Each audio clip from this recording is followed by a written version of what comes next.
A common habit that you may be doing while you're refueling your car might actually be causing a lot of damage to it.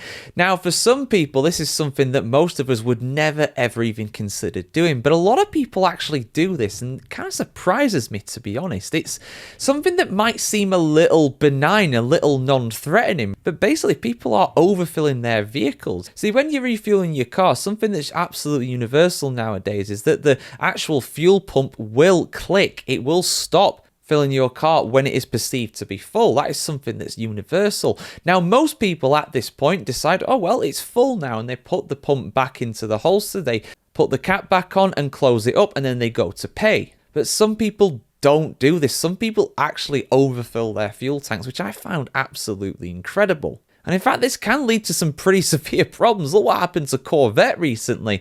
The owners of some of their new C8 models actually experienced a really severe flaw when it came to that. If you overfilled, they actually burst into flames on some occasions, which, yeah, that's the last thing you want to happen, really. It's very fair to say that. But yeah, a lot of people overfill their tanks, but why is this potentially damaging your car?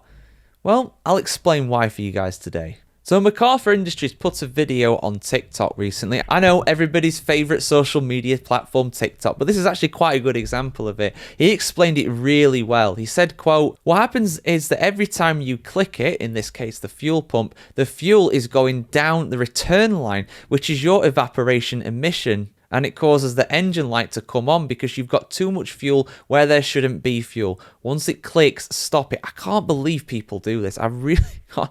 I know it's not a part of learning how to drive, but this seems pretty fundamental. Why would you overfill it? I guess because people want to fuel up their car more, so they don't have to go back to the fuel station as much. But answers on a postcard with that one, please. And your car, like I said, will let you know there's a problem. The engine warning light may well come on because of it. You also potentially smell fuel vapors coming out from the car as well, which is not very reassuring.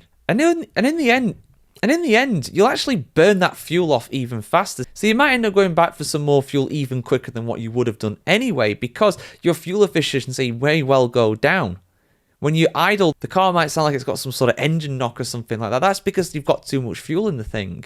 And it might even struggle to start, so you might not even be able to leave the station very quickly. And in the end, you might get some expensive repairs that you're having to do as well. So yeah, there you go. If you're thinking about overfilling your car, don't. It's a dumb idea. It's not going to help you out. It's not going to save you money. It's not going to save you fuel. It's going to cost you money probably to repair it as well. There is no upside to this whatsoever. You will probably even have to end up going back to the station faster than what you would have done anyway had you actually listened to your car when it did that little click. So yeah, there you go, guys. If you're thinking about doing it, don't. Terrible idea. But have you got any horror stories when it comes to this, guys? Have you put diesel in your car instead of petrol or something like that? There's all kinds of crazy stuff when it comes to that, of course. Like, share, comment, subscribe, guys. As always, have a fantastic day wherever you are in the world today, and we'll see you very soon.